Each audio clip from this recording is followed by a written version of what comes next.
కొంతమంది దగ్గర చూస్తాను తినగానే ఒక 10 minutes వరకు బ్యాక్ టు బ్యాక్ అట్లా సౌండ్ చేస్తారు. వేక్అవుట్ అంటారు, మన ఇంగ్లీష్ లో బర్ప్ అంటారు. Why does it happen? చేసినప్పటికీ patients will have this burping and belching.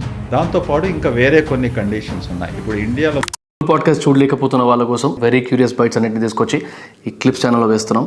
Do subscribe Raw Talks clips. So ఇందాక నేను కొంచెం యాక్టింగ్ చేసుకుంటూ బయో అన్నాను.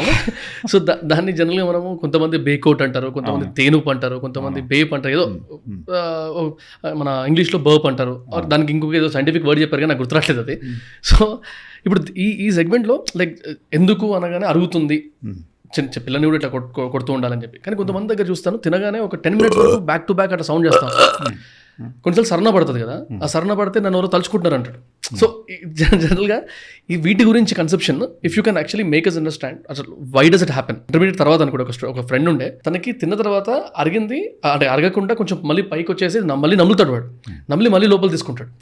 People use to like feel అరే ఇదేంట్రా పక్కన కూర్చునే వాళ్ళు కేవలం ఆవులు చేస్తాయి అనుకుంటాను. దట్స్ వాట్ ఆవు అని అడిగేవాళ్ళు అంటే ఇది use to ask them sir, అంటే నువ్వు ఆవు ఏమన్నా అట్లా రావడం ఏంది బయటికి అని. సో దీస్ ఆర్ ఆల్ కొంచెం వింతగా అనిపించిన టాపిక్స్ అనమాట. అన్ని ముందు పెడతా ఉంటే మీ దగ్గర నుంచి వింటా ఉంటాను ప్లీజ్. కరెక్ట్. ఓకే, ఇక్కడ ఒక చార్ట్ పెట్టాను. ఇది ఎవరైనా అర్థం చేసుకుంటే బాగా ఈజీగా అవుతుంది అన్నట్టు. ఇది అన్నవాయం. ఓకే, ఇది పెద్ద ట్యూబ్ ఉంది కదా, అన్నవాయం. అది కడుపును అక్కడ కనెక్ట్ అవుతుంది. ఓకే, ఇక్కడ 2 గీతలు ఉన్నాయి కదా, అది బ్యాండ్స్, అది డయాఫ్రమ్ అంటాం. ఆ 2 అంటే డయాఫ్రమ్ అనగా ఇది చెస్ట్ ఉంది, కింద అబ్డమెన్ అంటాం. ఒక చెస్ట్లో అన్నవాయం ఒక రంధ్రం నుంచి స్టమక్ను కనెక్ట్ అవుతుంది. ఆ రంధ్రంను మనం హయటస్ అంటాం, అంటే గ్రీక్లో ఓపెనింగ్. ఓకే, రంధ్రాన్ని గ్రీక్లో హయటస్ అంటాం. సో ఆ స్టమక్ అన్నవాయానికి కనెక్షన్ దగ్గర ఒక స్ఫింక్టర్ రూపంలో మసిల్ స్ట్రక్చర్ ఉంటుంది. ఓకే, అంటే it's not a real valve. చాలామంది మిస్టేక్ చేసుకుంటారు. But the body has created that mechanism. Valve is something which stops. Yeah, that valve, that junction functions like a valve. ఇప్పుడు ఏమవుతుంది మన దగ్గర భోజనం చేసిన తర్వాత నన్ను ఇంతకున్న బిర్యానీ చేసి బెల్చింగ్ చేశాడు, బర్పింగ్ చేశాడు. యూజువల్లీ మీకు చెప్పినట్టు ఇప్పటికి ఏమంటుంది, భోజనం చేసిన తర్వాత ఏమవుతుందంటే ఎక్కువగా భోజనం చేసినప్పటికీ కడుపు డిస్టెండ్ అవుతుంది. ఓకే, ఎక్స్పాండ్ అవుతుంది కడుపులో. సో కడుపు ఇదంతా భగవంతుడు ఎలా సృష్టించాడంటే మనం నార్మల్ అమౌంట్స్ ఆఫ్ ఫుడ్ తిన్నప్పటికీ ఎవ్రీథింగ్ ప్రాపర్లీ డైజెషన్ అవుతుంది. ఎక్కువగా భోంచేసినప్పటికీ ఆ ఫుడ్ కడుపులో ఉండేసి అప్పుడు కడుపులోనే కొన్ని గ్యాసెస్ తయారవుతాయి. ఓకే, ఆ గ్యాసెస్ వచ్చేసి లేకుంటే యాసిడ్ అయినా లేకుంటే పార్షియలీ డైజెస్టెడ్ ఫుడ్ అంటాము, అంటే అంతా అరగకున్న ఫుడ్ ఈ వాల్వ్ మీద ప్రెషర్ వేస్తుంది. ఆ ప్రెషర్ వేసినప్పటికి ఏమవుతుంది, ఆ వాల్వ్ ఓపెన్ అవుతుంది. సాధారణంగా వాల్వ్ ఎప్పుడు ఓపెన్ అవుతుంది, మనం ఏమన్నా భోజనం చేసిన తర్వాత ఒక 6 seconds కొరకు వాల్వ్ ఓపెన్ అవుతుంది. అన్నవాయం నుంచి కడుపులోకి ఫుడ్ పోతుంది. సేమ్ థింగ్ మనం వాటర్ కానీ జ్యూసెస్ కానీ లిక్విడ్స్ తీసుకున్నప్పుడు కూడా 6 seconds కొరకు ఓపెన్ అవుతుంది, అది కడుపులోకి పోతుంది. కానీ ఈ పేషెంట్స్లో, అంటే ఈ వ్యక్తుల్లో ఎవరైతే బెల్చింగ్ బర్పింగ్ అంటాం కదా, ఈ స్ఫింక్టరు ప్రతిసారి ఎన్నోసార్లు దినంలో 100 సార్లు 500 సార్లు ఓపెన్ అవుతూ పోతుంటుంది. దానివల్ల ఏమవుతుంది, ఇక్కడ జనరేట్ అయిన గ్యాసెస్ యాసిడ్ పైకి రావడం, అది బెల్చింగ్ బర్పింగ్ రూపంలో, అది రీఫ్లక్స్ అంటాం మేము. గ్యాస్ట్రోఎసాఫేజియల్ రీఫ్లక్స్ అంటాము, లేకుంటే వర్డ్ డిస్పెప్సియా అని యూజ్ చేస్తాం. ఓకే, ముఖ్యంగా మసాలా ఫుడ్స్తో ఎర్రకారం కాదు, అందువల్ల black pepper is the worst thing. ఏం చేస్తుంది బ్లాక్ పెప్పరు, ఈ బ్లాక్ పెప్పర్ ఈ వాల్వ్ను రిలాక్స్ చేస్తుంది. ఓకే, దానివల్ల మనకు ఇలాంటి ఎంతోమంది పేషెంట్స్ డైలీ మేము చూస్తుంటాం. ఏమంటుంది సార్, ఈ మసాలా ఫుడ్ తిన్నప్పటికీ లేకుంటే స్పైసీ ఫుడ్ అంటాం, స్పైసీ ఫుడ్ భోంచేసినప్పటికీ మాకు దేపులు రావడం, బెల్చెస్ రావడం. సో సాధారణంగా స్పైసీ ఫుడ్లో ఏం స్పైసు, చాలామంది కారం అనుకుంటారు, కారం కాదు. అందులో ఉండే ఎక్కువ బ్లాక్ పెప్పర్. చాలామంది మన వంటల్లో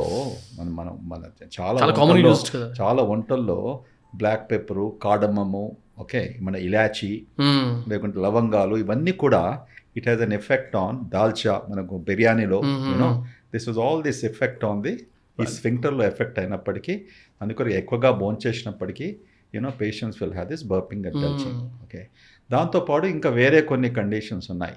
ఇప్పుడు ఇండియాలో మనకు 60% వరకు మనం lactose intolerance, right, okay, milk products మనం డైజెస్ట్ చేయలేకపోతాం.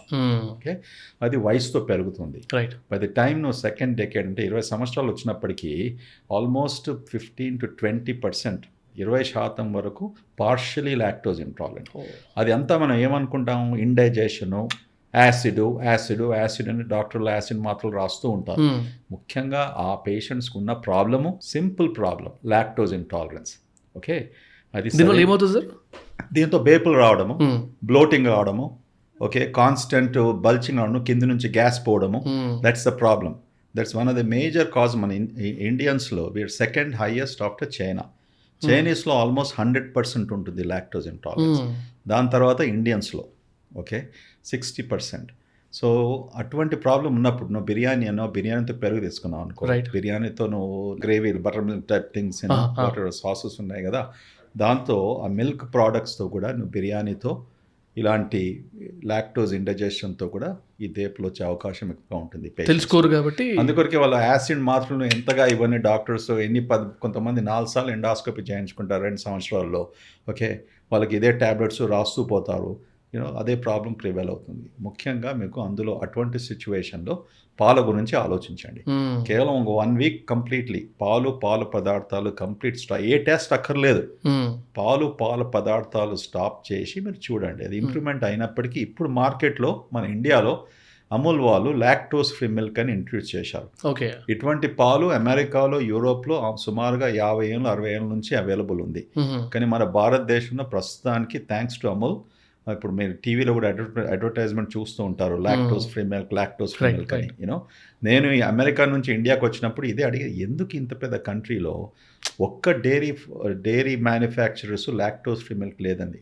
ఎందుకంటే నాకు లాక్టోజ్ ఇంటాలరెన్స్ ఉంది, ఐ కాంట్ దిస్ థింగ్. అందుకని నా కాఫీ వల్ల నేనే తెచ్చుకున్నాను మా హాస్పిటల్ నుంచి. Okay, because it's lactose free this thing అనేసి. So that is another problem for belching and burping, spices, masala and ఎక్కువగా బోన్ చేయడం. All these things will lead to this problem. Thank you for watching the clip. Full podcast చూడాలనుకుంటే కింద డిస్క్రిప్షన్లో link ఉంది, go watch it.